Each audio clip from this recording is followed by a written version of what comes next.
fitokonana fanairana aloha tsy hoe fitokonana fanairana fa io hitanareo ny soratra hetsika fanairana.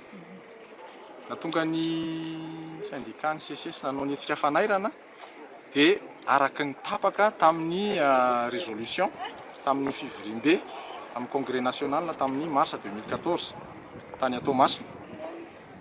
Dia rehefa misy fitakiana vitsivitsy zany tokony ho azon'ny mpampianatra Pikaroka dia tsy tanteraka zany dia tsy maintsy miroso amin'ny dingana manaraka dia manao ny hetsika fanairana, zany hoe milaza hoe misy an'izao zao izay zo an'ny mpampianatra Pikaroka tsy tanteraka.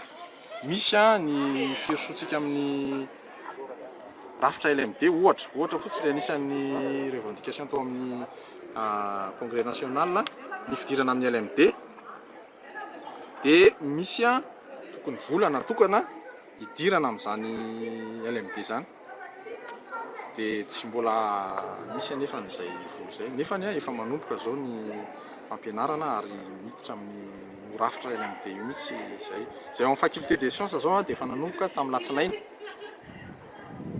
Dia zay ny tsapa hoe misy le zavatra tsy lavorary dia atao ny hetsika fanairana. Ankoatran'izay hoe fidirana amin'ny rafitra izay sanatria ihany koa hoe misy ny vola hafa ihany koa mbola tsy voaray anareo mitombona ve zao? Mitombona mihitsy zay satria ny vity atsembohana ary ny asa efa vita ary vita amin'ny ara-dalàna, efa vita ny déclaration dia mbola tsy voaray. Arak'izany ny heure complémentaire amin'ny mpampianatra 2011-2012 tapany farany ary ny 2012-2013 dia tena mbola tsisy tokotaniny mihitsy, indrindra fa le 2012-2013 dia manaitra izay mpampianatra sy miantso ny fitondram-panjakana hoe mba hitodika kely aty amin'ny anjerimanontolo fa misy zavatra tsy mandeha amin'ny ara-dalàna ety amin'ny anjerimanontolo.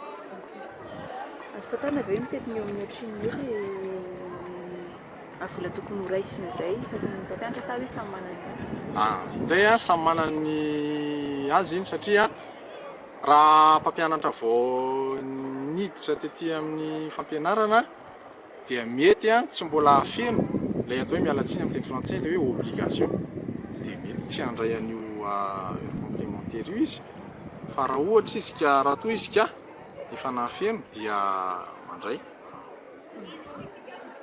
Le tapany ho an'ny 2011-2012 moa volana inona sy fantarina ve? Rehefa mandoha ny heure complémentaire ny fanjakana dia zaraina roa. Dia ny tapany voalohany ny atsasany aloha amin'ny tapany voalohany, ny atsasany farany aloha indray rehefa vita ny déclaration.